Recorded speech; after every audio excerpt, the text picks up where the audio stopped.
News bulletin में आपका स्वागत है। आइए जानते हैं बिहार की 30 फटाफट बड़ी खबरों को। रामविलास को बेचारा कहे जाने पर राजू तिवारी भड़क गए और उन्होंने तेजस्वी यादव को गंदा आदमी बताया। वहीं लैंड फॉर जॉब केस की सुनवाई के दौरान कोर्ट ने लालू प्रसाद यादव और राबड़ी देवी से उन पर लगे आरोपों के बारे में सवाल किया, जिस पर दोनों ने आरोप से इनकार करते हुए कहा कि वे मुकदमा लड़ेंगे। भिवारी में हुए भीषण धमाके में मोतिहारी के 8 मजदूर जिंदा जल गए। कई शव कंकाल में बदल गए, जबकि बॉडी पार्ट्स टुकड़ों में बिखर गए, जिन्हें पॉलिथीन में इकट्ठा किया गया। नीट छात्रा मौत मामले में नए खुलासे के अनुसार जिस छत से छात्रा गिरी वहां शराब की बोतलें और सिगरेट मिली। परिजनों का कहना है कि उसके पूरे शरीर पर खरोच के निशान थे और उसे बुरी तरह घसीटा गया था।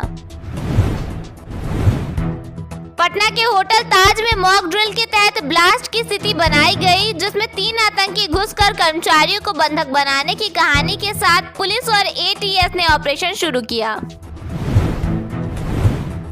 कटिहार में आग लगने से करीब 500 दुकानें जलकर राख हो गईं। लपटें 2 किलोमीटर दूर तक दिखाई दी। लोगों ने सिलेंडर ब्लास्ट की आशंका जताई और घटना से 10 करोड़ रुपए से अधिक के नुकसान का अनुमान लगाया गया। महिलाओं को 10,000 रुपए देने के मुद्दे पर भारतीय राष्ट्रीय कांग्रेस ने सरकार पर हमला बोला। राजेश राम ने आरोप लगाया कि सरकार को पैसे देकर वोट लेने की आदत लग गई है और इसे वोट चोरी का फॉर्मूला बताया। नीट छात्रा मौत मामले में राष्ट्रीय मानवाधिकार आयोग ने संज्ञान लेते हुए पटना एसएसपी को नोटिस जारी किया है। आयोग ने 8 सप्ताह के भीतर रिपोर्ट मांगी है और अगली सुनवाई 22 अप्रैल को तय की गई है।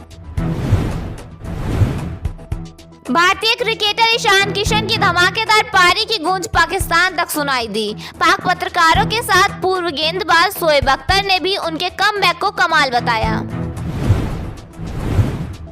गर्लफ्रेंड के भाई ने युवक को गोली मार दी और सिर धड़ से अलग कर दिया। आरोपी ने बेंगलुरु में शादी कराने का झांसा देकर उसे सहरसा बुलाया था और अपनी शादीशुदा बहन के अफेयर से नाराज बताया जा रहा है। निरंजन मेहता की कार खगड़िया के NH 31 पर ट्रैक्टर से टकरा गई। एयरबैग खुलने से वे बाल बाल बच गए।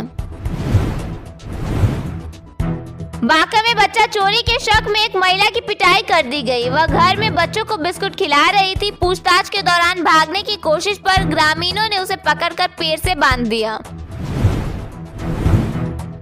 बिहार विधान परिषद में कांग्रेस एमएलसी समीर कुमार सिंह ने अजीब मुद्दा उठाते हुए कहा कि एमएलसी आवास पर सुबह और रात के समय चीखने चिल्लाने की आवाजें आती हैं, जिससे वहां भूत प्रेत की आशंका जताई जा रही है।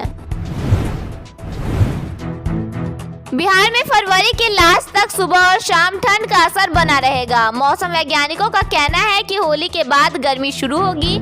आज मौसम सामान्य रहेगा।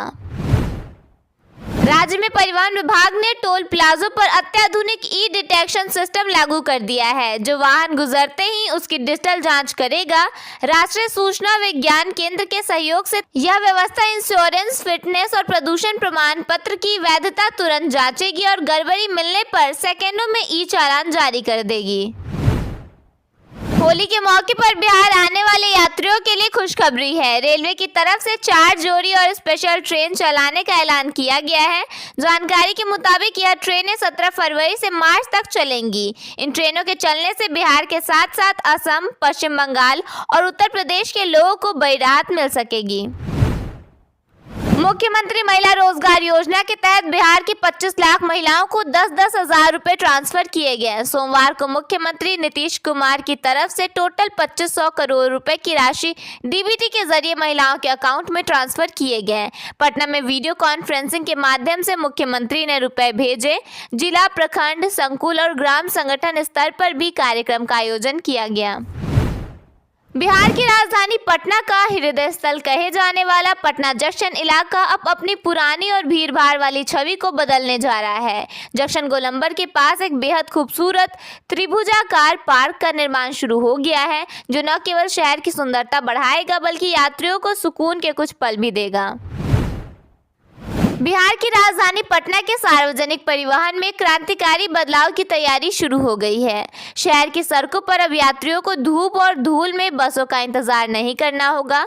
पटना के 14 प्रमुख मार्गों पर 50 अत्याधुनिक ग्रीन बस स्टॉप बनाने की योजना को हरी झंडी मिल गई है। ये बस स्टॉप न केवल यात्रियों को छाया प्रदान करेंगे, बल्कि यहाँ रेलवे स्टेशनों की तरह डिजिटल बोर्ड पर बसों के आगमन और प्रस्थान की सटीक जानकारी भी मिलेगी।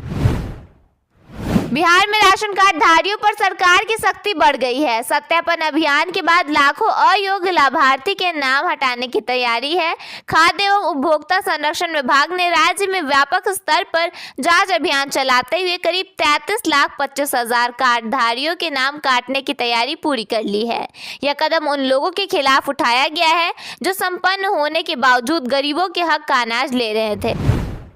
बिहार में नए उद्योग लगाने को लेकर सरकार की तरफ से कई योजनाएं लाई जा रही हैं। अगर राज्य में नए उद्योग स्थापित होंगे तो उसके लिए बिजली की भी जरूरत होगी। ऐसे में बिहार के नए इंडस्ट्रियों के लिए 838 मेगावाट की बिजली रिजर्व की गई है। जानकारी के मुताबिक सरकार की तरफ से उद्योगपतियों के साथ समझौते भी किए जा रहे हैं।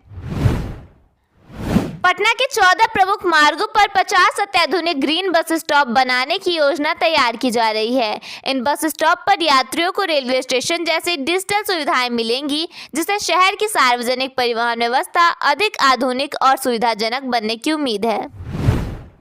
बक्सर रेलवे स्टेशन की तस्वीर बदलने वाली है। लगभग 130 करोड़ रुपए खर्च किए जाएंगे। रेलवे स्टेशन पर यात्रियों को एयरपोर्ट जैसी सुविधाएं मिलेंगी।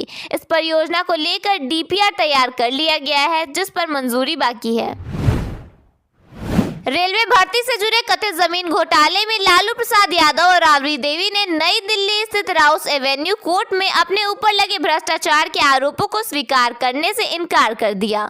दोनों नेताओं ने अदालत से साफ कहा है कि वे दोष नहीं मानते हैं और मुकदमे का सामना करेंगे, जिससे इस मामले में अब नियमित ट्रायल का रास्ता साफ हो गया है। बिहार सरकार द्वारा 25 लाख महिलाओं को 10-10 हजार रुपए जारी करने पर सियासत तेज हो गई है। कांग्रेस ने इसे वोट खरीदने का प्रयास बताते हुए सरकार पर हमला बोला। प्रदेश अध्यक्ष राजेश राम ने कहा कि यह मतदाताओं को प्रभावित करने की कोशिश है, न कि वास्तविक सशक्तिकरण। उन्होंने स्थायी रोजगार और शिक्षा पर जोर दिया। सरकार इसे आत्मनिर्भरता अभियान का हिस्सा बता रही है। सीतामढ़ी की अनीता कुशवाहा ने मात्र 2 बी बॉक्स से मधुमक्खी पालन शुरू किया था। आज वह एक सफल शहद कंपनी की मालकिन है, जिससे सालाना 14 लाख रुपए से अधिक कमाती हैं। उनकी प्रेरणादायक कहानी अब एनसीईआरटी की 4वीं कक्षा की पाठ्य पुस्तक में शामिल है। अनीता ने अनीता शहद ब्रांड के तहत अपने उत्पादों को बाजार में उतारा और दूसरों को भी प्रशिक्षित किया।